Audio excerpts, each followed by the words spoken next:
G-Rugby avec Grenoble-Alpes Métropole. G-Rugby avec Samsé. Samsé, bravo les hommes en bleu.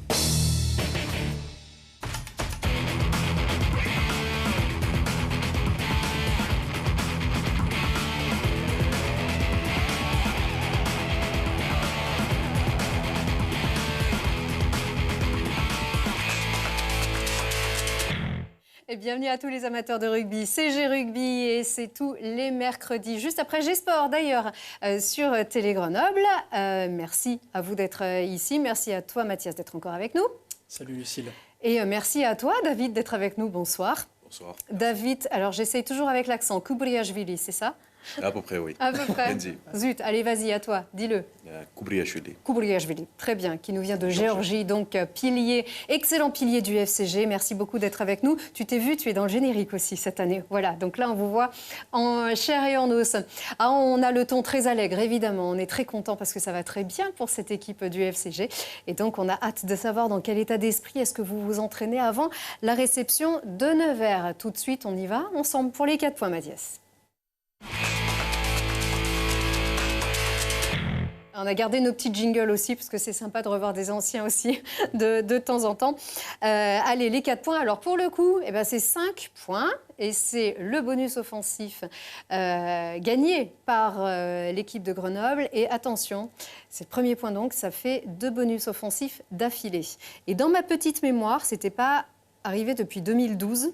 Et depuis l'année du titre de Pro D2, avec les 4 essais contre La Rochelle, donc 35-3, le match de la montée et du titre donc. Et puis Béziers, quelques jours après, et c'était à l'Hédiguerre, 47-15, le jour du bouclier. Donc, alors si vous avez mieux, moi je n'ai pas trouvé de bonus offensif d'affilée depuis 2012, depuis 7 ans, David.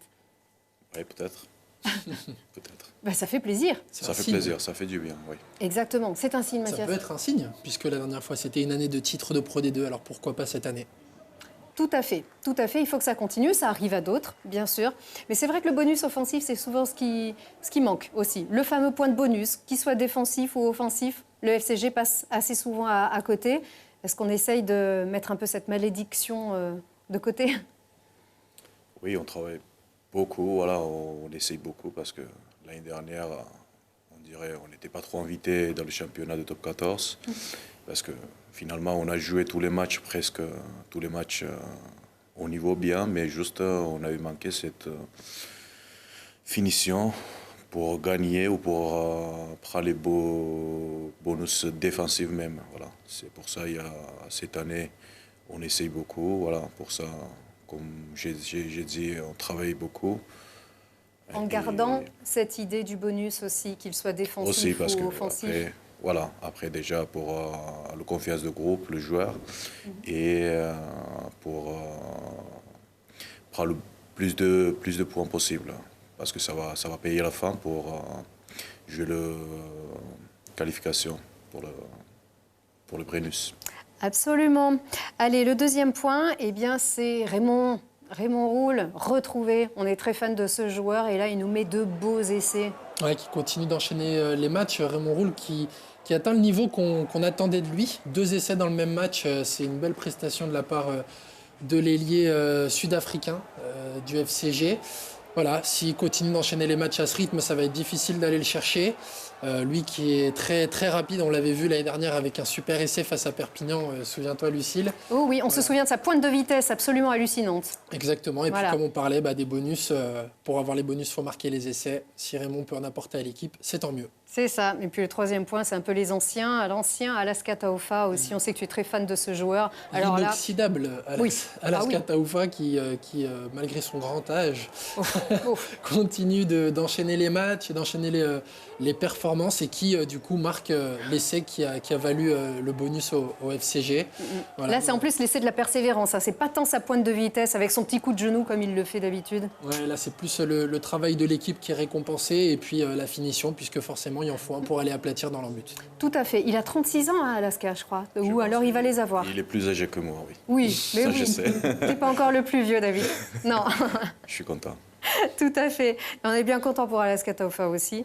Et puis, alors, on fait un peu le grand écart pour aller chercher un des plus jeunes. Notre 4e point, c'est cette révélation Ange Capozzo, l'international italien des moins de 20 ans. Première titularisation, décoré 3 étoiles par nos confrères du Midi Olympique. Oui, qui a fait un super match, Ange, qu'on n'a pas encore eu énormément la chance de voir cette saison, mais qui sans doute on reverra de nombreuses fois avec le FCG cette année. Il a fait une bonne Coupe du Monde U20 cet été avec l'Italie.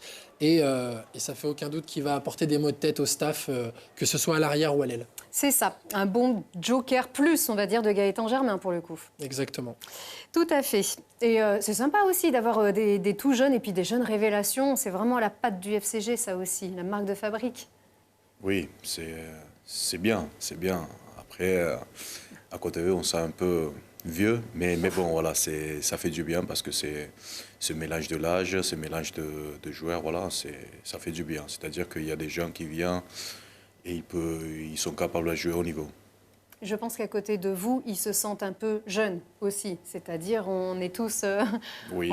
Voilà, c'est un petit peu chacun ses qualités à l'âge qu'on a, bien évidemment. Bon, le dernier point, c'est le classement, évidemment. Alors, on regarde donc ce FCG qui trône, on va le dire, à cette première place de Pro D2. Est-ce qu'on peut dire aujourd'hui que vous avez vraiment un statut de leader? Ça y est, même si on sait qu'il manque un match à Béziers encore, hein. Non, pour l'instant, voilà, sur les tableaux, on est première, mais on n'a rien fait encore. Voilà, on a fait des matchs, certains qu'on a réussi à gagner avec bonus ou sans bonus, mais pour l'instant, voilà, ça reste beaucoup de matchs encore jusqu'à la fin. Et c'est serré encore dans cette C'est serré partie. encore, voilà, je pense que ça sera jusqu'au bout un peu entre les leaders dans le championnat, ça sera un peu serré. Parce qu'il y a de qualité dans les équipes.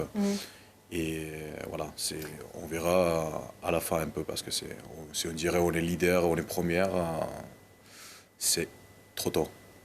Toujours pas de victoire pour Valence aussi, hein. On regarde aller très rapidement les résultats que vous connaissez peut-être aussi déjà. Voilà, Valence qui s'est fait croquer sur son terrain par Biarritz. Mont-de-Marsan, Montauban, 51-13. Une grosse surprise, ce match-là, décidément. Voilà, et puis donc une belle victoire à l'extérieur de vous, déjà, et aussi de Perpignan. Une sacrée compétition. Encore, on a bien sûr hâte de voir la suite. Eh bien, la suite, justement, c'est ce dimanche, c'est Nevers. Nevers à qui il manque un match aussi, hein, qui avait été touché par en tout cas concerné par ces fameuses épidémies, comme Montauban par exemple. Et donc, c'est dimanche à 14h15.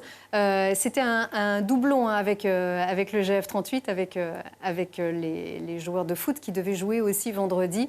Du coup, voilà, il y a ce geste, en tout cas, de pouvoir jouer le dimanche, qu'on apprécie bien aussi. Dimanche à 14h15. Et ça sera donc Nevers. Allez, on a voulu en savoir plus. On a lu, on a entendu que ces 2 dernières sorties du FCG, où vous avez vraiment maîtrisé votre adversaire du début jusqu'à la toute fin, avec beaucoup de réalisme offensif. Certains ont dit que c'était le meilleur match qu'ils avaient vu depuis 15 ans. On a posé la question à Stéphane Glas. Écoutez-le. Oui, alors les performances sont bonnes déjà comptablement, parce qu'effectivement 2 bonus, 10 points sur les 2 derniers matchs, on ne peut pas faire plus. Ensuite, un peu plus de constance dans nos matchs par rapport en début de saison. Sur 2 matchs, on a eu des trous d'air qui nous ont coûté cher, hein. Je pense évidemment à Colomiers, à Mont-de-Marsan. Là, on a eu de la constance dans la performance, dans la gestion de notre match. Bon, voilà, après, je pense qu'à partir d'aujourd'hui, on va quand même tomber sur des équipes sur les prochaines semaines qui sont d'un niveau supérieur, même si la Pro D2, c'est un championnat très homogène où tout le monde peut battre tout le monde.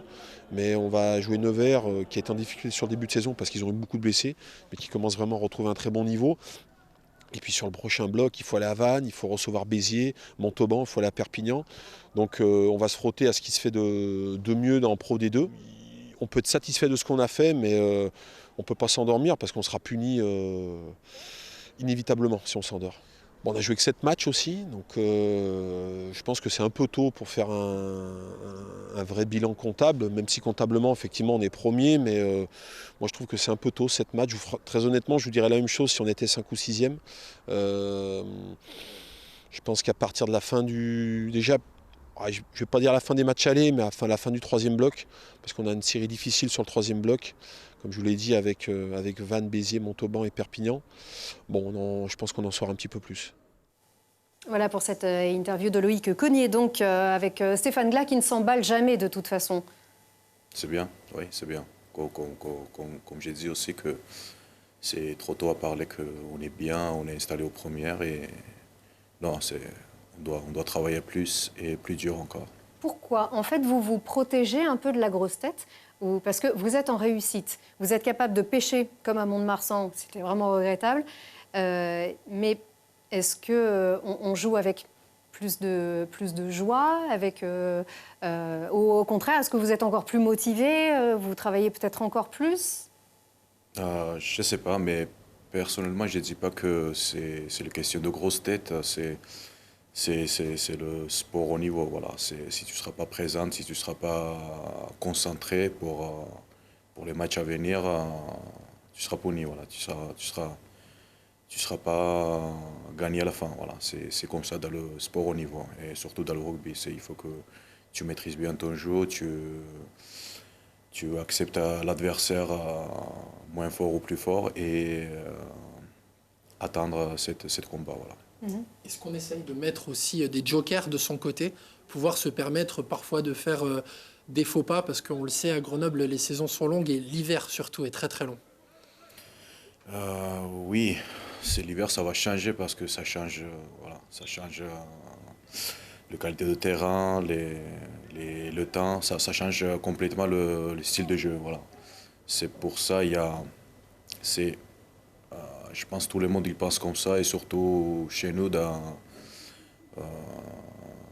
l'équipe, qu'on doit prendre le maximum de points. Voilà, pour ne pas essayer de rattraper juste à la fin, et peut-être ça sera trop tard. C'est un maximum de points en début, et après pour être, pas tranquille, mais pour être assuré un peu. Voilà.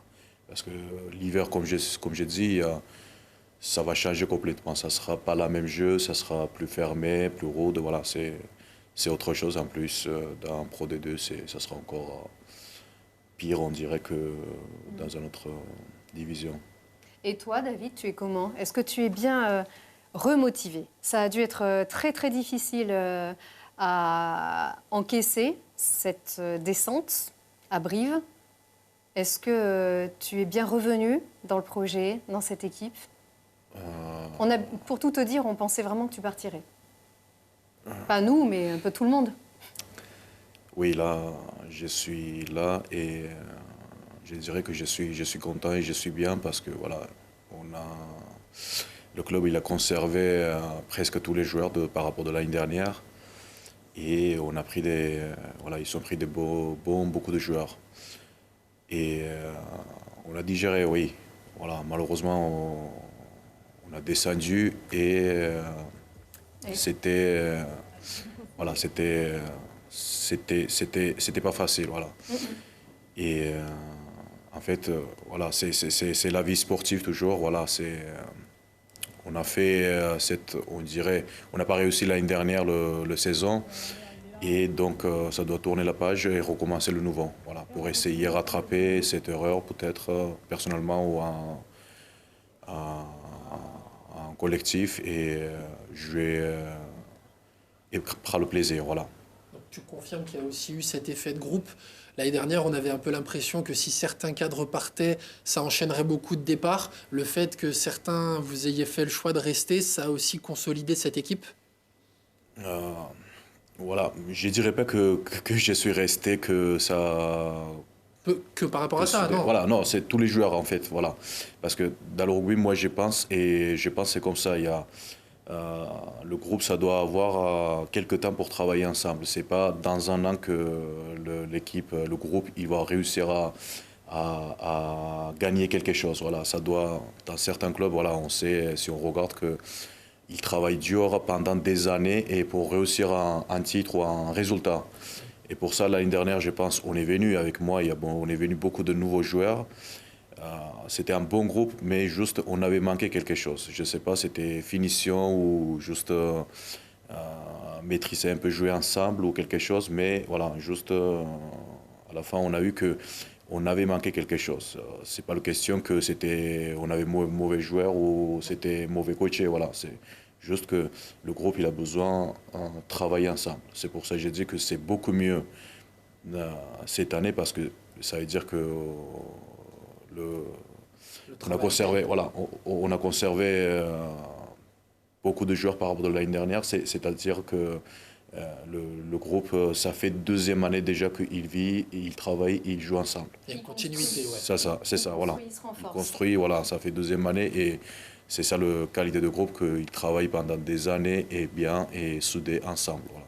Et pour toi, ce collectif aussi, j'imagine, fait beaucoup de bien. On sait que tu es très affecté du fait de ne pas avoir été retenu aussi avec la Géorgie pour cette Coupe du Monde. Est-ce que c'est quelque chose que tu vis mal encore aujourd'hui ? Ça fait dur, voilà. Mais dans ma tête, j'ai toujours en douleur que je n'ai pas réussi à jouer cette dernière Coupe du Monde. Voilà. Pour moi, c'était le dernier avec mon pays.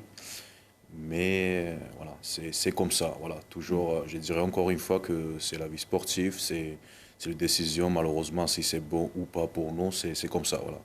C'était la décision, j'ai compris, j'ai pris comme c'était. Et voilà, moi, j'ai mon boulot, ma vie. Et je suis là maintenant et je suis 100% avec mon club. Et malheureusement, voilà, je ne suis pas parti. Mais bon, voilà, ça tourne la page. Ça a terminé avec la sélection et je suis avec mon club maintenant. Et donc, c'est pour ça qu'on appelle tous les Grenoblois à te supporter à partir de encore ce dimanche et jusqu'à la fin de la saison. On est tous avec David et on lui montre qu'il est là. Voilà, OK ? Ça mettra un petit peu de baume au cœur. Nous, en tout cas, on est là. Et on va te suivre, bien sûr, jusqu'à la fin de cette saison. On est bien sûr dimanche au Stade des Alpes à 14h15, c'est ça 14h15. C'est ça, 14h15, avec ces petits quarts d'heure. Bien sûr, pour vous encourager encore une fois et jusqu'au bout, vers l'infini et au-delà. Merci beaucoup d'avoir été avec nous. Merci, David. À très vite.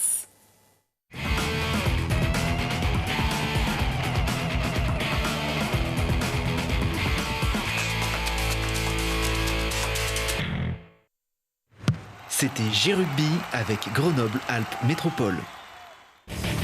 G-Rugby avec Samsé. Samsé, bravo les hommes en bleu.